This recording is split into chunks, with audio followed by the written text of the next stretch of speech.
ಇಲ್ಲಿವರೆಗೂ ನಾವು ಇಂಟರ್ವ್ಯೂ ಮಾಡಿದಂಥವರೆಲ್ಲ ಭೈರಪ್ಪ ಅವ್ರನ್ನ ನೇರವಾಗಿ ನೋಡಿದವರಲ್ಲ, ಅವ್ರನ್ನ ಪುಸ್ತಕದ ಮುಖಾಂತರ ಪರಿಚಯ ಮಾಡಿದವರು. ಆದರೆ ಇವತ್ತು ನಮ್ಮ ಜೊತೆ ಒಬ್ಬರು ಸರ್ ಇದ್ದಾರೆ. ಸರ್, ನಿಮ್ಮ ಹೆಸರೇನು ಸರ್? ಶಿವಲಿಂಗಪ್ಪ ಅಂತ. ಅವರು ಯಾವ ಊರು ಸರ್ ನಿಮ್ಮದು? ಹಾಂ ಸರ್, ಅವ್ರ ಮನೆಯಿಂದ ನಿಮ್ಮ ಮನೆ ಎಷ್ಟು ದೂರ ಸರ್? ನಮ್ಮ ಮನೆಗೂ ಅವ್ರ ಮನೆಗೂ ಒಂದು 200 ಮೀಟ್ರ್ ಆಗುತ್ತೆ ಅಷ್ಟೇ. ಓಕೆ. ಎಸ್ ಎಲ್ ಭೈರಪ್ಪರು ಎಷ್ಟು ವರ್ಷದಿಂದ ಪರಿಚಯ ನಿಮಗೆ? ನಮಗೆ ನಾವು ಚಿಕ್ಕ ವಯಸ್ಸಿನಿಂದಲೂ ಅವ್ರು ವರ್ಷ ನಮ್ಮ ಊರಿಗೆ ಬರ್ತಾ ಇದ್ರು. ಅವ್ರು ಯಾವ ಮನೇಲಿ ಇರ್ತಿದ್ರು ಬಂದರೆ? ಸಂದೇಶ್ವರ ಈ ಕೃಷ್ಣ ಪ್ರಸಾದ್ ಅವ್ರ ಮನೆಯಲ್ಲಿದ್ದರು. ಜ್ಞಾತಿಗಳು. ಅವ್ರ ಅಣ್ಣ ತಮ್ಮದಿರೇ ಅವರು. ಅವ್ರ ಮನೇಲಿ ಇರ್ತಿದ್ರಾ? ಅವರಿಗೆ ಮನೆ ಅವ್ರಿಗೆ ಹಳೆ ಮನೆ ಇತ್ತು. ಹಳೆ ಮನೆಯನ್ನ ಗ್ರಂಥಾಲಯ ಒಡೆದು ಬಿಟ್ಟು ಅವರ ತಾಯಿ ಹೆಸರಿಗೋಸ್ಕರ ಒಂದು ಗ್ರಂಥಾಲಯವನ್ನು ಮಾಡಿ. ಅಂದರೆ ನೀವು ಹೈಸ್ಕೂಲ್ ಹುಡುಗರಿದ್ದಾಗ ಪರಿಚಯ ನಿಮಗೆ ಎಸ್ ಎಲ್ ಭೈರಪ್ಪ? ಏನು ಮಾತಾಡ್ತಿದ್ರಿ ಅವ್ರ ಜೊತೆ? ಎಸ್ ಎಲ್ ಭೈರಪ್ಪ ಏನು ಮಾತಾಡ್ತಿದ್ರು? ಹಳ್ಳಿ ವಾತಾವರಣದಲ್ಲಿ ಎಲ್ಲ ಮಾತಾಡ್ತಾ ಇದ್ರು ಸುಮ್ಮನೆ. ಕುರುಕ್ಷೇತ್ರ ನಾಟಕ ಮಾಡಿಸಿದ್ರು. ಅಂದ್ರೆ ಒಂದು ಅವ್ರು ಮತ್ತೆ ಹಳ್ಳಿಗರ ಜೊತೆ ಹರಟೆ ಹೊಡೆಯೋದಂದ್ರೆ ಅವ್ರಿಗೆ ಒಂದು ಇಷ್ಟ. ತಮಾಷೆ. ಚಿಕ್ಕ ವಯಸ್ಸಿನಲ್ಲಿ ನಮ್ಮೂರು ಕೆರೆಯಲ್ಲಿ ಈಜು ಅನ್ನೋದು ಅಂತಂದ್ರೆ ಅವ್ರಿಗೆ ಭಾರಿ ತುಂಬಾ ಇದೆ. ಅವ್ರು ಭಾರಿ ಕಷ್ಟದಿಂದ ಬಂದಿರೋರು ಈ ಮಟ್ಟಕ್ಕೆ ಬಂದಿರೋರು. ಸರ್, ಮತ್ತೆ ಭೈರಪ್ಪರ ಸಾಹಿತ್ಯ ಸೇವೆಯನ್ನು ಹೊರತುಪಡಿಸಿ ಅವರು ಪ್ರತಿ ದೊಡ್ಡ ಸಮಾಜ ಸೇವೆ ಮಾಡಿದ್ದಾರೆ. ಆಧುನಿಕ ಭಗೀರಥ ಆಗಿದ್ದಾರೆ ನಿಮ್ಮೂರಿಗವರು. ಅದರಿಂದ ಎಷ್ಟು ಉಪಯೋಗ ಆಗಿದೆ ದಯವಿಟ್ಟು ಹೇಳಿ ಸರ್. ಖಂಡಿತ ಒಂದು 10-20 ಜಾಸ್ತಿನೇ ಇದೆ. ಕಿತ್ತೂರು ತಾಲೂಕು ನೊಣೆಕೆರೆವರೆಗೂ ಎಲ್ಲ ನಾವು ಅವರ ಹೆಸರು ಹೇಳ್ಕೊಂಡ್ ಬದುಕು. ಈಗ ಒಂದೊಂದು ಲೆಂತಲ್ಲಿ ಬೋರ್ ಹೊಡಿಸ್ಬೋದು. ಈಗ ಮುಂಚೆಗೆ ಎಷ್ಟು ಫೀಟಿಗೆ ಬೀಳ್ತಿತ್ತು, ಈಗ ಎಷ್ಟು ಫೀಟಿಗೆ ಬೀಳ್ತದೆ? 1000 ಅಡಿ ಡೀಪ್ ಇತ್ತು.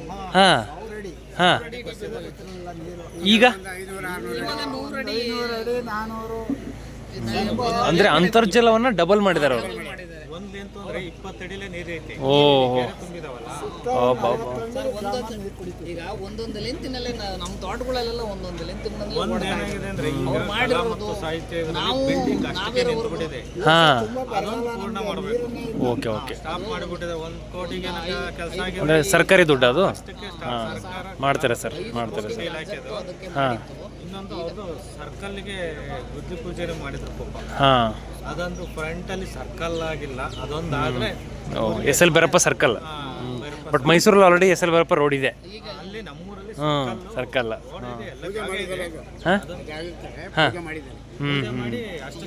ನೀರು ಬಿಡಿಸಿದಾಗ ಅವರಲ್ಲಿ ಒಂದು ಸನ್ಮಾನ ಇಟ್ಕೊಂಡು ಈಗ ಅದೇ ಕೆರೆಯಲ್ಲಿ ಏನೋ ದೋಣಿ ವ್ಯವಹಾರ ಮಾಡಿದ್ರಂತಲ್ಲ. ದೋಣಿ ಮೀನು ಹಿಡಿತಾರಲ್ಲ, ದೊಡ್ಡ ದೋಣಿ ಎಲ್ಲ ಅವರು ಒಂಥರ ಆಟ ಹಳ್ಳಿ ಸ್ಟೈಲ್. ಅದು ಸಣ್ಣದು ರೌಂಡ್ ಇರ್ತಾವಲ್ಲ. ನಾನು ನಿನ್ನೆ ಚನ್ನರಾಯಪಟ್ಟಣಕ್ಕೆ ಬಂದೆ ಸರ್, ಬೆಳಗಾವಿಂದ ಬಸ್ ಹತ್ತಿದೆ. ಚನ್ನರಾಯಪಟ್ಟಣಕ್ಕೆ ಬಂದಾಗ ಗೊತ್ತಾಯ್ತು ನನಗೆ ಇಲ್ಲಿ ಇವತ್ತು ಇವ್ರದ್ದು ಕ್ರಿಮೇಷನ್ ಇವತ್ತು ಅಂತ. ನಾನು ನಿಮ್ಮ ಊರಿಗೆ ಬರೋಣ ಅಂತಿದ್ದೆ ನಿನ್ನೆ. ಬಂದಿದ್ದೀರಾ ಸರ್? ಓಹೋ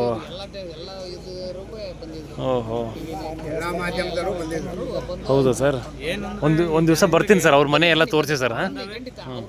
ನುಗ್ಗೇಳಿಗೆ ತಗೊಂಬಂದು ಒಂದು ಅರ್ಧ ಗಂಟೆ 1 ಗಂಟೆ ಇಟ್ಟು ತೋರಿಸಿದ್ರು ಸುಮಾರು ಜನ ಅಲ್ಲೂ ಬರ್ಬೇಕಾಗಿತ್ತಲ್ಲ. ಊರಿಗೆ ಬರ್ಬೇಕು ಅಂತೇಳಿ ಕೇಳ್ಕೊಂಡ್ವಿ. ಇಲ್ಲ ಆಗೋದಿಲ್ಲ, ಇಲ್ಲಿ ಚಿಕ್ಕ ಜಾಗ ಚಿಕ್ಕ ಅಂತೇಳಿ ಕಂಟ್ರೋಲ್ ಆಗ್ತಿರ್ಲಿಲ್ಲ. ಅಂದ್ರೆ ಒಬ್ಬ ಸಿನಿಮಾ ನಟನ ಮೀರಿಸೋ ಜನಪ್ರಿಯತೆ.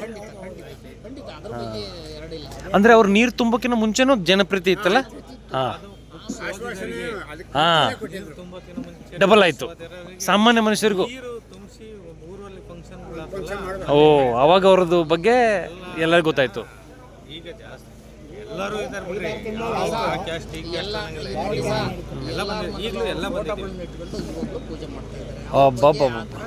ಓಹೋ, ಮೈಸೂರು ಮಹಾರಾಜರ ಫೋಟೋ ಇಟ್ಕೊಂಡು ಮಾಡ್ತಿದ್ರು ಆಗಿನ ಕಾಲದಲ್ಲಿ ಭೈರಪ್ಪ ಅವ್ರದ್ದು. ಸರ್, ಅವ್ರು ನೀರು ತುಂಬಿಸಿದ್ರಲ್ಲ, ನದಿಯಿಂದ ತರಿಸಿದ ನೀರದು? ಚಾನಲ್ ನೀರು ತುಮಕೂರ್ಗೆ ಹೋಗುತ್ತಲ್ಲ, ಅದಕ್ಕೆ ಬೋರ್ ಫಸ್ಟ್ ಇತ್ತು ಚಾನಲ್. ಏನು ಮಾಡಿದ್ರು ನೀರು ಬರ್ತಿರಲಿಲ್ಲ. ಇದು ಡೈರೆಕ್ಟ್ ಪೈಪ್ ಲೈನ್ ಮಾಡಿದ್ದಾರೆ. ಪೈಪ್ ಲೈನ್ ಮಾಡಿ 4 ಕೆರೆ ತುಂಬ್ತಾ ಇದ್ದಾರೆ. ಸರ್, ನೀವು ಕೃಷಿ ಹೊಂಡ ಎಲ್ಲ ಮಾಡಿ ಅಲ್ಲ ಸರ್, ಅಂತರ್ಜಲನೂ ಇಂಪ್ರೂವ್ ಮಾಡ್ಕೊಳ್ಳಿ ಅಲ್ಲ. ಅಂದರೆ ಈಗ ನದಿ ನೀರು ಬರುತ್ತಲ್ಲ, ಅದು ಶಾಶ್ವತ ಅಲ್ಲ. ಯಾಕಂದರೆ ಮಳೆ ಕಡಿಮೆ ಆದರೆ ಇದು ಅದನ್ನು ನೀವು ಎಲ್ಲರೂ ಒಂದು ಎಕರೆಯಲ್ಲಿ ಒಂದು 250 ಕ್ಯೂಬಿಕ್ ಫೀಟು ಕೃಷಿ ಹೊಂಡ ತೊಡ್ಕೊಂಡ್ಬಿಟ್ರೆ ಕೃಷಿ ಹೊಂಡ ಎಲ್ಲ ಮಾಡಿ ಅದು ಏನಾದ್ರು ಸಪೋಸ್ ಮುಂದೆ, ಯಾಕಂದರೆ ಇದು ವರ್ಷ ಬರುತ್ತಲ್ಲ, ಯಾವತ್ತು ಬೇಕಾದ್ರೂ ಯಾವಾಗ ಮಳೆಗಾಲ ಆಗಿ ಅದೇ ನಿಮ್ಮ ಕೃಷಿ ಹೊಂಡ ಮಾಡಿದರೆ ಒಂದು ಒಳ್ಳೇದಾಗುತ್ತೆ ಸರ್. ನೀವು ಎಲ್ಲ ಹಾಂ ಮಾಡಿಸಿ ಎಲ್ಲ ಮುಚ್ಚಾಕ್ಬಿಟ್ಟಾರೆ. ಮಾಡ್ತಾ ಇಲ್ಲ. ಅಂದರೆ ಮಳೆ ನೀರು ನಿಲ್ತಾ ಇಲ್ವಾ ಅಲ್ಲಿ? ಅಲ್ಲಲ್ಲ, ಕೆರೆನೇ ಇದೆಯಲ್ಲ, ಹಾಂ ಕೆರೆನೇ ಬೇಜಾನಿದೆ. ಆ ಕೆರೆ ತುಂಬಿಟ್ರೆ ನಮ್ಗೆ ಯಾವ ಕೃಷಿ ಹೊಂಡ ಅಲ್ಲ ಸರ್ ಸಪೋಸ್ ಕೆರೆ ತುಂಬದೇ ಇದ್ರೆ ಈಗ ನೋಡಿರಿ, ಈಗ 2023ರಲ್ಲಿ ಬರಗಾಲ ಬಿದ್ದಿತ್ತಲ್ಲ, ಅವಾಗ ಹಂಗೆ ಬಂದೇ ಬರುತ್ತೆ. ಏನೇ ಬರಗಾಲ ಆದ್ರೂ ಚಾನಲ್ ನೀರು ಬರುತ್ತೆ. ಒಂದು ವರ್ಷ ಡ್ಯಾಮ್ ತುಂಬ ಅಂದರೆ ಸರಿ ಕೃಷಿ ಹೊಂಡ ಅಂದರೆ ನಿಮ್ಮ ಹಳ್ಳಿಗೂ ಡ್ಯಾಮ್ ಅದು, ಅಂದರೆ ಆ ಡ್ಯಾಮಿಂದ ಬೇಕಾಗಿಲ್ಲ ನೀರು. ಕೃಷಿ ಹೊಂಡದಿಂದ ನೋಡುದು ಸರ್. ಹಾಂ ಈ ಕೆರೆ ತುಂಬಿ ಬೇಕಾದ್ರೆ 5 ವರ್ಷ ಒಣಗೋದ್ರೆ ಹಾಂ ಜಲದ ಅಂತರ ಕಮ್ಮಿ ಆಗಲ್ಲ. ಹಾಂ ಅಲ್ಲಿ ನಮ್ಮ ಕೆರೆ, ನಮ್ಮ ಪಕ್ಕ ಕೆರೆಗಳು ಆ ಕಡೆಲ್ಲೂ ಒಂದು 70-80 ಎಕರೆ ಜಮೀನಲ್ಲಿ ಇದ್ದಾವೆ. ಇದು ನಮ್ಮದು ಒಂದು 180-200 ಎಕರೆ ನಮ್ಮದು ಕೆರೆ ಇದೆ ಸಂತೇಶ್ವರ. ಎಲ್ಲ ತುಂಬಿದ್ರೆ ನಮಗೆ ಎಲ್ಲ ಕೆರೆಗಳು ತುಂಬಿದ್ರೆ ನಾವು ಮಧ್ಯದಲ್ಲಿ ಭಾರಿ ಇದಾಗಿದ್ದೀವಿ. ಸುತ್ತಲ ಹಳ್ಳಿಗಳಿಗೆಲ್ಲ ಒಂದು 50 ಅನುಕೂಲ ಆಗುತ್ತೆ ಅಂತ ಇವರು ಮಾಡಿದ್ದಾರೆ. ಸ್ಥಿತಿ ಆಗುತ್ತೆ. ಸರ್, ನೀವು ಆಗಲೇ ಏನು ಹೇಳ್ತಿದ್ರಿ, ಈ ವರ್ಷ ಬರಗಾಲ ಬಿದ್ದಿತ್ತು, ಅವ್ರು ಇಲ್ಲದೇ ಇದ್ರೆ ನಾವು ಉಪವಾಸ ಇರಬೇಕಾಗಿತ್ತು ಅಂತ. ನೀರು ಬಿಡ್ಲಾಗಿ ಹಾಂ ಭೈರಪ್ಪರು ಸುತ್ತಮುತ್ತ ಹಳ್ಳೆಲ್ಲ ತುಂಬ ಬದುಕ್ತಾ ಇದ್ದಾರೆ. ಹಾಂ ನಿಮ್ದು ಯಾವ್ರು ಸರ್? ನಿಮ್ಮದು ಸಂತೇಶ್ ಅವ್ರನ್ನ?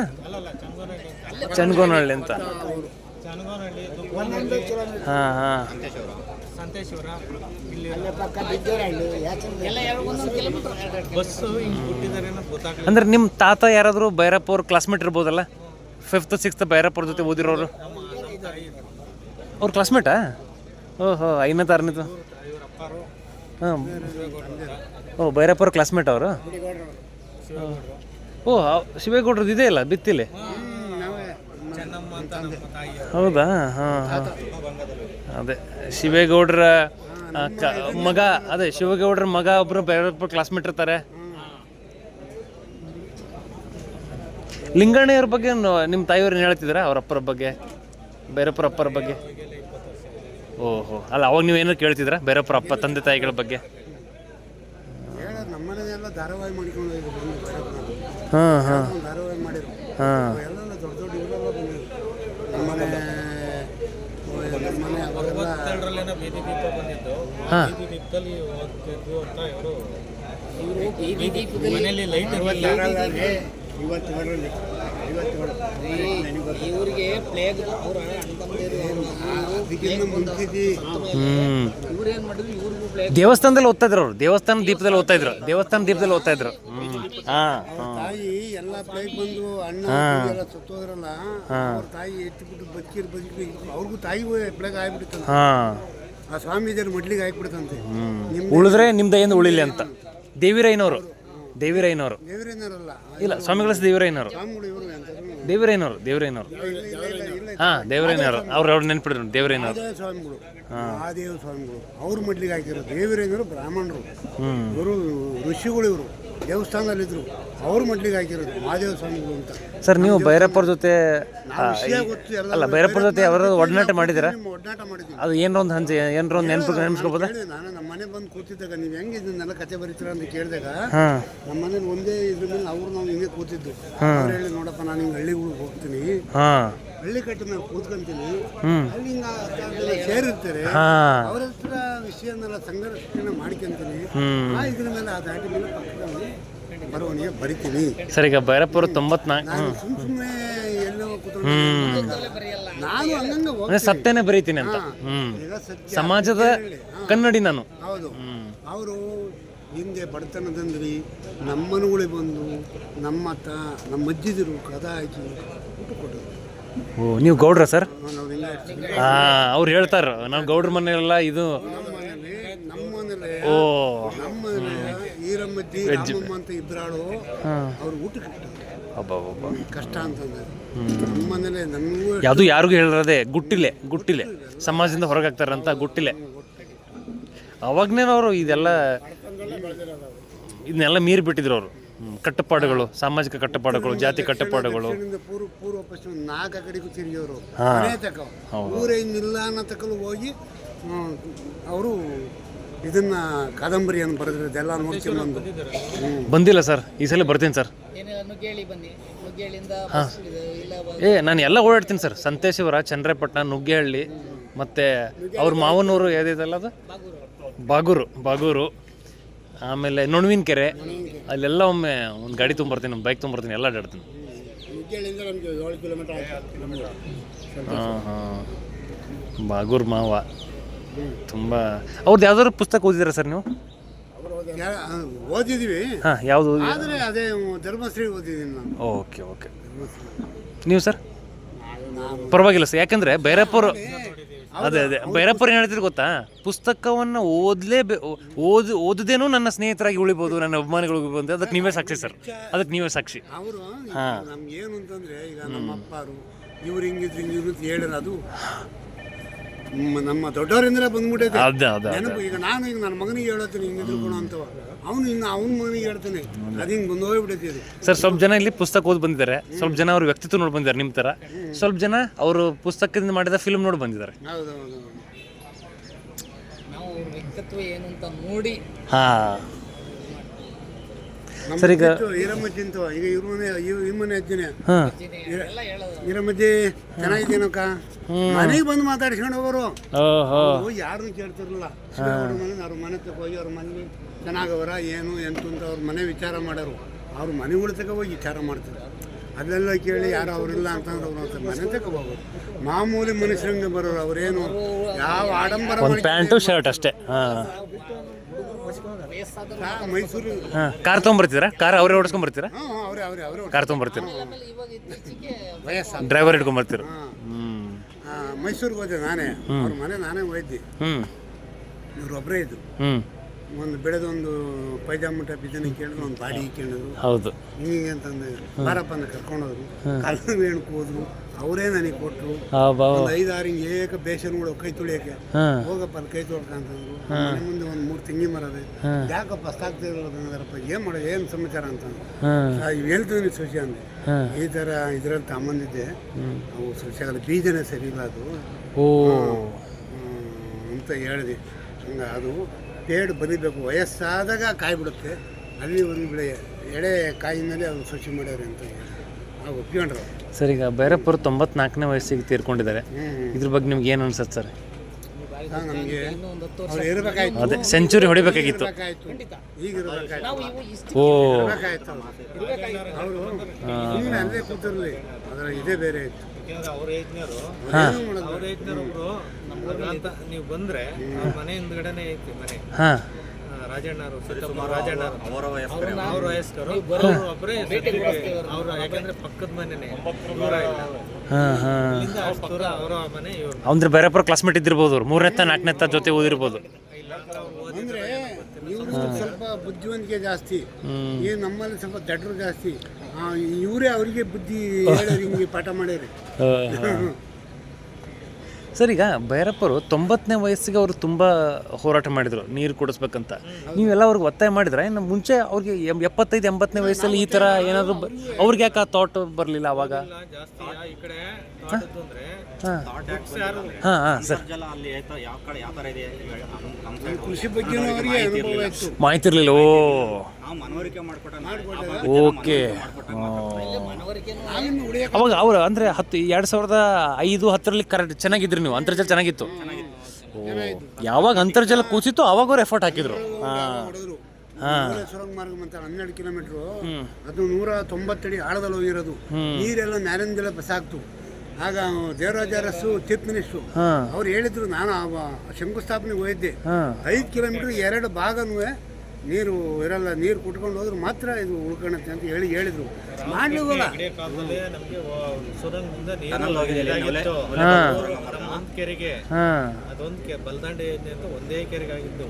ಅದು ಚಾನಲ್ 13 ಕಿಲೋಮೀಟರ್ ಬರ್ಬೇಕಾಯ್ತು, ನೀರು ಬರ್ತಿರ್ಲಿಲ್ಲ. ಚಾನಲ್ ಸರಿಯಾಗಿ ಮಾಡ್ದಲ್ಲ, ಏನು ಮಾಡಿದ್ರು ನೀರು ಕ್ಯಾರಿಗೆ ಬರಲಿಲ್ಲ. ಪುಸ್ತಕದಲ್ಲಿ ಮಾತ್ರ ಬತ್ತಾಯ್ತಿ ಅಂತ ಇಲ್ಲಿ ಕ್ಯಾರಿಗೆ ನೀರು ಬರ್ತಿರ್ಲಿಲ್ಲ. ಈ ಪೈಪ್ ಲೈನಿಂದ ಅಲ್ಲಿ ಮೋಟರ್ ಆನ್ ಮಾಡಿದ್ರೆ ಸಾಕು, ಇಲ್ಲಿ ನೀರು ಬರ್ತಾ ಇರ್ತದೆ. ಅಂದರೆ ನಂದೇನಂದರೆ, ಈಗ ಭೈರಪ್ಪರು 2005-6ರಲ್ಲಿ ಆವಾಗ ಯಾಕೆ ಅವ್ರಿಗೆ ಈ ವಿಚಾರ ಬರಲಿಲ್ಲ ಅಂತ? ಇದು ಇಷ್ಟೊಂದು ಬರಗಾಲ ಆಗಿರಲಿಲ್ಲ. ಓ, ಆಮೇಲೆ ಅವ್ರು ಹೋಗಿ ಭೇಟಿ ಮಾಡಿ ಅಂದರೆ ನೋವಿಗೆ ಮಿಡಿಯುವ ಸಾಹಿತಿ. ನಾವು ಈ ಥರ ಹಿಂಗೆ ಅವಾಗ ನಿಮ್ಗೆ ನೋವಿರಲಿಲ್ಲ, ಅದಕ್ಕೆ ಅವ್ರು ಏನು ಮಾಡಲಿಲ್ಲ. ನಿಮ್ಗೆ ನೋವು ಯಾವಾಗ ಬಂತು ಅದಕ್ಕೆ ಅವರು ಸೊಲ್ಯೂಷನ್ ಕೊಟ್ಟರು. ಆಗ ನಾವು ಈ ಥರ ಹಿಂಗಾಗೈತೆ ನಮ್ಮ ಪರಿಸ್ಥಿತಿ, ನಾವಿನ್ನಿರಲಿಲ್ಲ, ಈ ಊರು ಇರಂಗಿಲ್ಲ. ಅವರು ನೋಡಿರು, ಊರು ದಿನ ಕುಸಿತ ಬಂತು, ಗುಳೆ ಹೋಗೋದು, ಊರೇ ಬಿಟ್ಟು ಜನ ಹಿಡ್ಕೊಂಡ್ರು. ಆಗ ಅವರು ನೋಡ್ರಿ, ಅಕ್ಕಪಕ್ಕ ಎಲ್ಲ ಅವರನ್ನು ನೋಡೋರಲ್ಲ, ಏನು ಹಿಂಗಿದ್ದು ಊರು ಹಿಂಗೆ ಆಗೋಗ್ಬಿಡ್ತಾನೆ ಅಂತಂದು. ಆಗ ಅವರು ತಲೆ ಒಳಗೆ ಹೋಗ್ತಿದ್ರು, ಅವ್ರಿಗೆ ಊರಿನ ಕೃಷಿ ಮೇಲೆ ಬಗ್ಗೆ ಅಷ್ಟೊಂದು ನಾನು ಅಭಿಮಾನ. ಆದ್ಯತೆ ಕೊಡ್ಬೇಕು ಈಗ, ಊರು ಅಂತಲೇ ಹೇಳ್ತಾ ಎಡವಟ್ ಇದ್ರು. ಆಗುವತ್ತೆ ಎಲ್ಲೇ ಅಂತ. ಫಂಕ್ಷನ್ಗೆ ಬಂದ್ರು ನಮ್ಮೂರು ನಮ್ದು ಅಂತಲೇ ನಮ್ದು ಆಗ. ಅಂತಲೇ ಹೇಳ್ತಾ ಇದ್ರು. ಆಗ ಅವಾಗ ಅಂದ್ರೆ ಸರ್ ಇಷ್ಟೊಂದು ಜನನೂ ಫಾಸ್ಟ್ ಇರಲಿಲ್ಲ. ಅವ್ರಿಗೂ ಬರೆಯೋರು ಪುಸ್ತಕ ಓದ್ತಿರ್ಲಿಲ್ಲ. ಇಲ್ಲಿ ಎಲ್ಲ ಅವ್ರವ್ರ ಕೆಲಸವೇ ಬ್ಯುಸಿಯಾಗಿ ಹೋಗಿರೋದು ಹಳ್ಳಿ ಕಡೆ ಎಲ್ಲವ. ಅದರಿಂದ ಪುಸ್ತಕನೂ ಓದ್ತಿರ್ಲಿಲ್ಲ, ಗೊತ್ತಾಗ್ತಿರ್ಲಿಲ್ಲ. ಈಗ ಮೀಡಿಯಾದಲ್ಲಿ ಜಾಸ್ತಿ ಇದಾಯ್ತು, ಅವಾಗ್ಲಿಂದ ಒಂದು ಸ್ವಲ್ಪ ಚೆನ್ನಾಗೆ ಅವರು ಫಂಕ್ಷನ್ಗಳ ಮೇಲೆ ಫಂಕ್ಷನ್ಗಳು, ಪ್ರಶಸ್ತಿಗಳು ಬರೋಕೆ ಇಟ್ಕೊಂಡ್ರಲ್ಲ, ಅವಾಗಲಿಂದ ಫಂಕ್ಷನ್ ಊರಲ್ಲೂ ಫಂಕ್ಷನ್ ಆಗಿಸ್ರು. ಅದು ಅವಾಗ ಜನಗಳಿಗೆ ಚೆನ್ನಾಗಿ ಅರ್ಥ ಆಯ್ತು ಅವ್ರ ಬಗ್ಗೆ. ಅವ್ರ ಬಗ್ಗೆ. ಅಷ್ಟು ಈಗ ಇವ್ರ ಕಾಲದವ್ರು ಫ್ರೆಂಡ್ಶಿಪ್ ಅಷ್ಟು ಬಿಟ್ರೆ ಅದೇ ಈಗ 85-90ನೇ ಇಸ್ವಿಯಲ್ಲಿ ಭೈರಪ್ಪ ಎಂಥ ದೊಡ್ಡ ವ್ಯಕ್ತಿ ಅಂತ ನಿಮ್ಮ ಊರಿಗೆ ಗೊತ್ತಿರಲಿಲ್ಲ. ಬರ್ತಾರೆ ಹೋಗ್ತಾರೆ ಅಷ್ಟೇ ಇತ್ತು.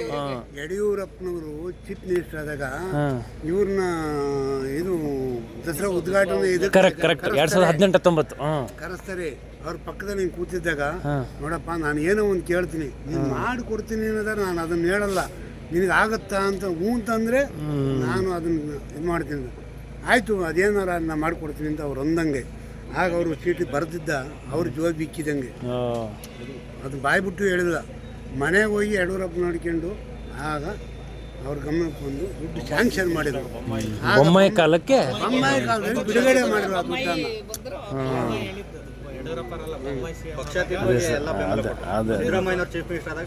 ಯಡಿಯೂರಪ್ಪನವ್ರ ಕಾಲದಲ್ಲಿ ಸಹ ಸ್ಯಾಂಕ್ಷನ್ನು, ಬೊಮ್ಮಾಯಿ ಕಾಲದಲ್ಲಿ ದುಡ್ಡು ಬಿಡುಗಡೆ. ಅವಾಗ ಬೊಮ್ಮಾಯಿ MP.